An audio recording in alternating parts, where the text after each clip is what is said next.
വർഷത്തെ ഹജ്ജ് തീർത്ഥാടനത്തിന് ശേഷം ഇന്ത്യയിലെ ആദ്യ സംഘം ഇന്ന് രാവിലെ 9:50 തിരിച്ചെത്തി.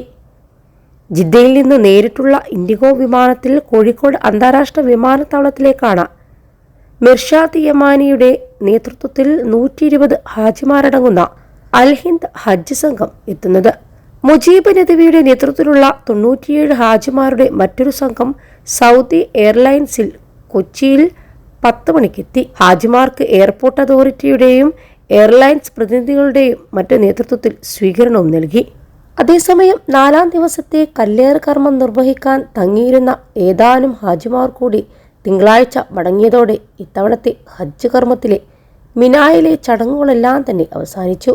ഹജ്ജ് കർമ്മത്തിന്റെ 6ാം ദിവസവും കല്ലേറ് കർമ്മത്തിന്റെ 3ാം ദിവസവുമായ ഞായറാഴ്ച പിശാചിന്റെ 3 പ്രതീകങ്ങൾക്കു നേരെയായിരുന്നു കല്ലേറ്. തുടർന്ന് ഹാജിമാർ സൂര്യാസ്തമയത്തിന് മുൻപ് തന്നെ മിനായിൽ നിന്ന് വിടവാങ്ങിയതോടെ ഹജ്ജ് കർമ്മം ഔദ്യോഗികമായി അവസാനിച്ചിരുന്നു.